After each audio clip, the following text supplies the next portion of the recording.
Kung OFW ka, nagtatanong ka kung ano ba yung mga requirements na kailangan para ma-approve ka ng auto loan, panoorin mo tong video na to. Tara!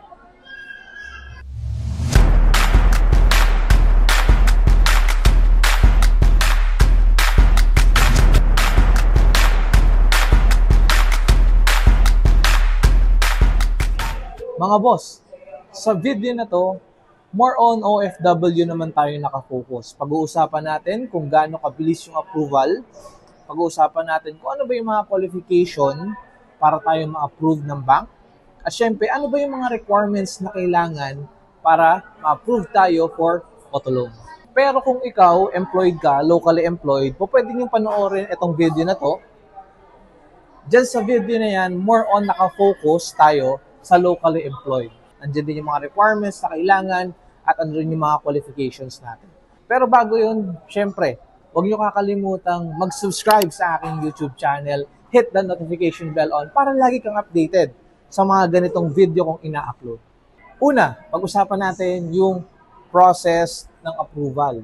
Syempre, para tayo magkaroon ng approval at para makapag-apply tayo, maghahanap tayo ng agent na mapagkakatiwalaan.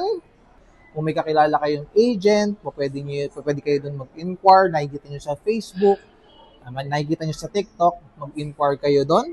Tapos doon, pipili naman kayo ng unit na gusto ninyo, anong promo ng unit na gusto ninyo. So, for example, for Mirage G4, gaya ng unit na binibenta ko, pwede kayong pumili kung zero down payment ba or free 2 months. Ganun din sa X-Force natin. Kapag decided ka na sa promo na gusto mong kunin, pwede nyo na ipasa yung mga requirements natin. Yung mga requirements, papakita rin natin yan sa video na to. Kaya, antabay lang kayo. So, ayun, kapag nakapag-inquire na kayo sa agent ninyo, pwede nyo naman puntahan yung agent ninyo para ipasa yung requirements kung sang dealership sila. Okay, kagaya ako, dito ako sa Mitsubishi Abad Santos, Tondo, Manila. Pwede nyo ako i-check out din dito. So, pwede kayong pumunta, dala yung mga requirements na kailangan.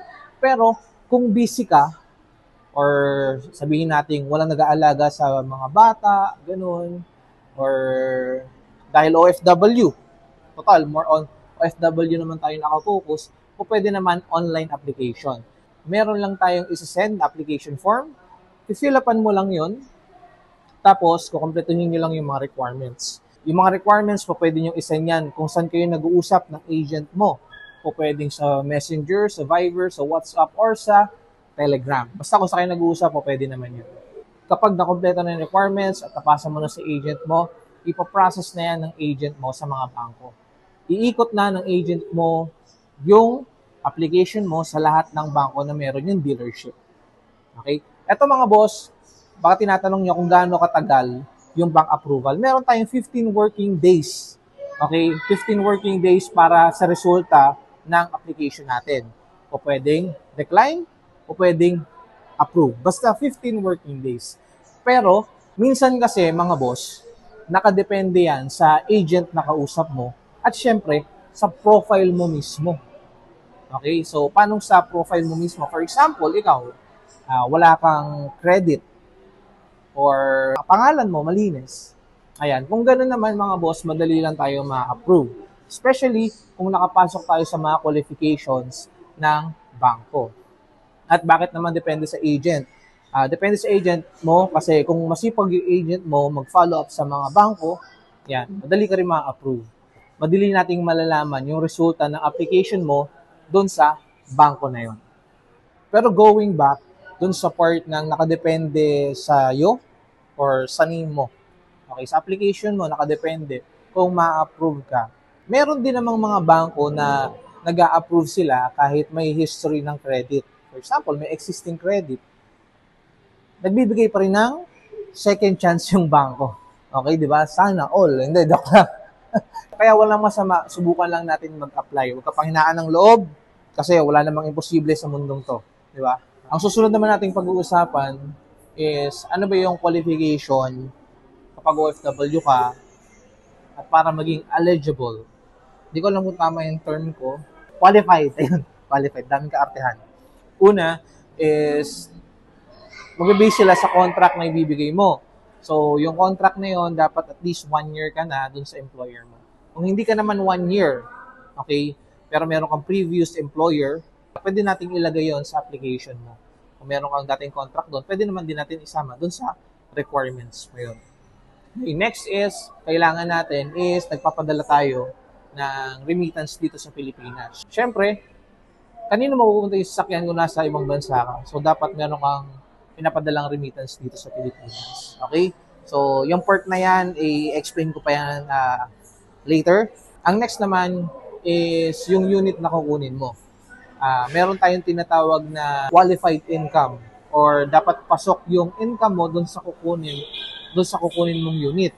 For example, Mirage G4, at least dapat nasa 50,000 yung income mo monthly. Expander or Expander Cross, dapat at least nasa 70,000. Okay? And next naman, yung mga matataas na unit natin, like yung Montero, and then yung Triton natin, at least nasa 85 to 90,000. May range tayo sa mga ganyan. Alam niyo naman yung mga bangko, mga boss, kapag mas malaki yung income, tapos pasok naman doon sa unit na kukunin natin, yan, mas mataas yung chance na ma-approve tayo. Okay?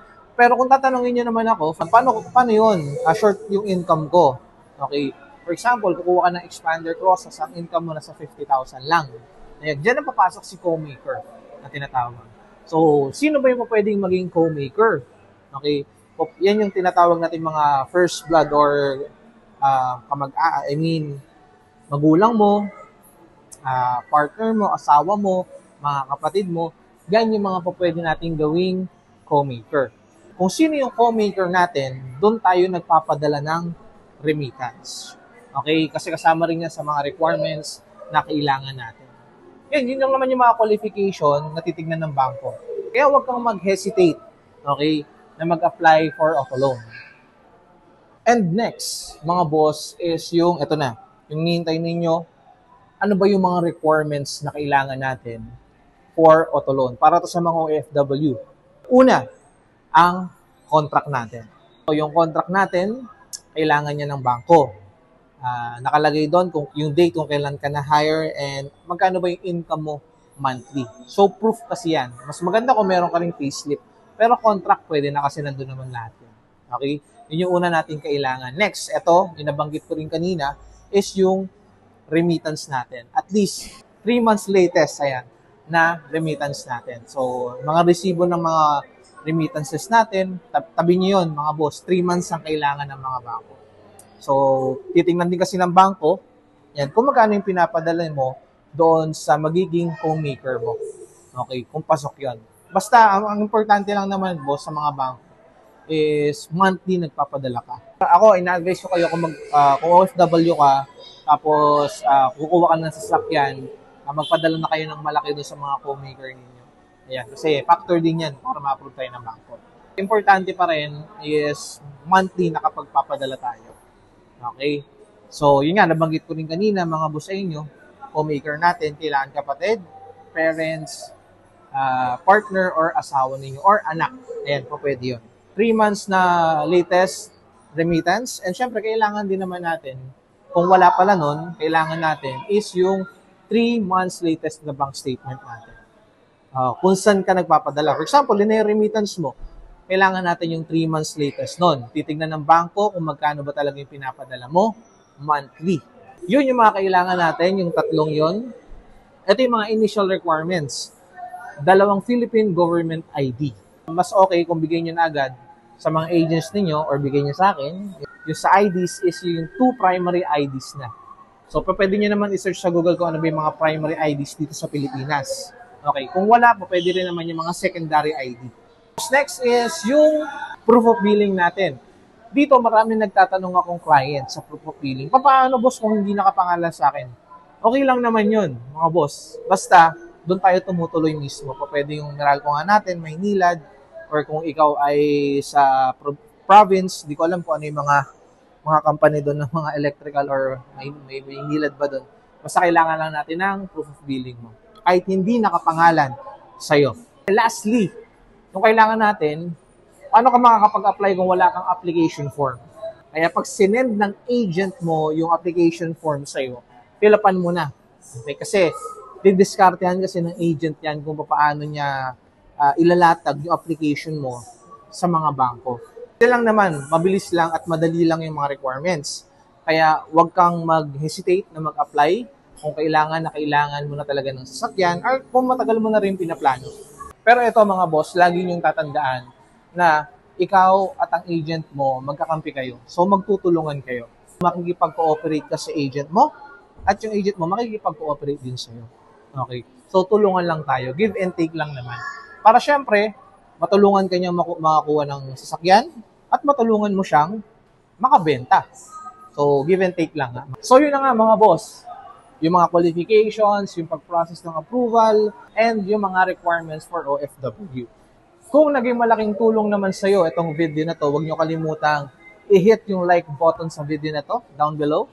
Okay? And syempre, huwag nyo kalimutang mag-subscribe sa aking YouTube channel para updated ka lagi sa mga video na aking i-upload. Okay mga boss? At kung ikaw, naghahanap ka naman ng agent na mapagkakatiwalaan, ready na yung mga requirements mo.